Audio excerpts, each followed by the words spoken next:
Exactement. Il y a des gens en France qui étaient favorables à la renaissance des recherches sur le folklore.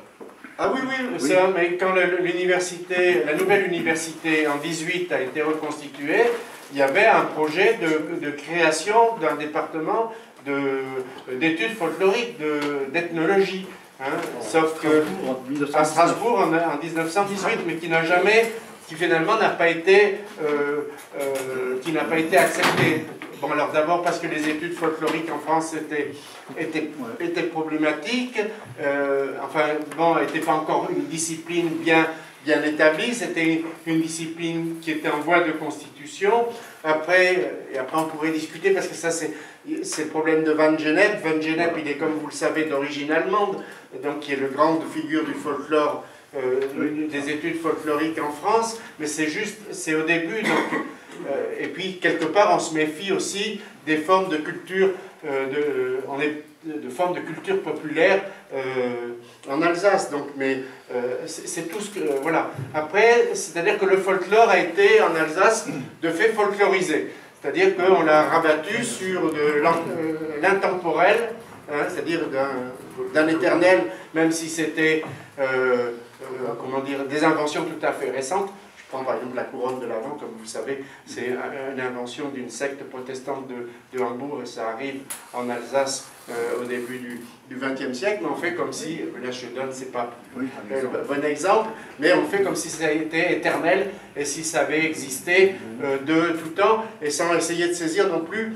les transformations des modalités mais ce serait pareil si on parlait du Christkindl, par exemple, sur les formes du Père Noël à Strasbourg, en milieu urbain, et d'autres, voilà. Et ça a été pris, effectivement, dans le folklore. Bon, il y a l'héritage de Stoeber, mais au-delà, c'est pris par, effectivement, une fraction sous justement la houlette de Bucher et Spindler et compagnie, qui valorisent surtout le rural, qui ne prennent pas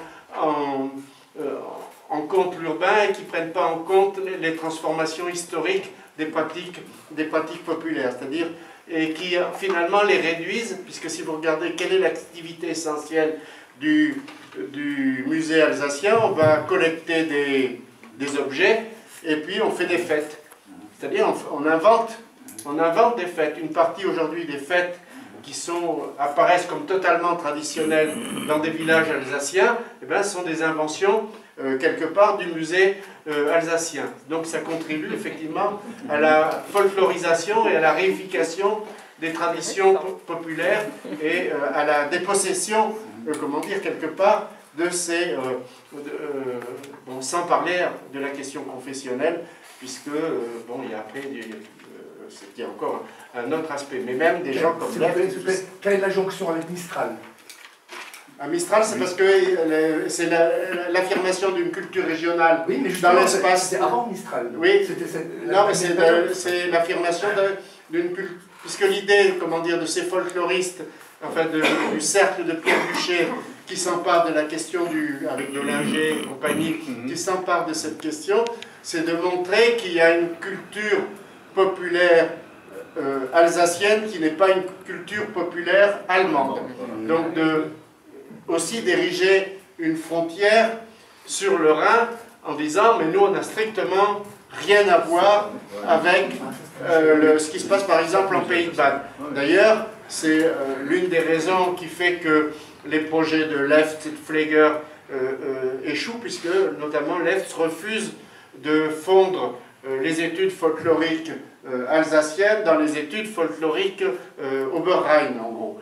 Donc, parce qu'il faut défendre absolument la spécificité. Puis qu'il a un peu de rigueur aussi, le F, puisqu'il a été formé quand même à l'école de la philologie allemande. Et puis, c'est pour ça que, par exemple, son recueil de chansons, enfin, qu'il avait hérité de Kassler, qui était un médecin de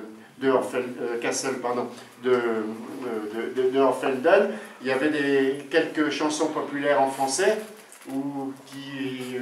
d'hommage à l'empereur ou à la Révolution française, et il n'a pas voulu les retirer, si bien que son bouquin a été mis au pilon.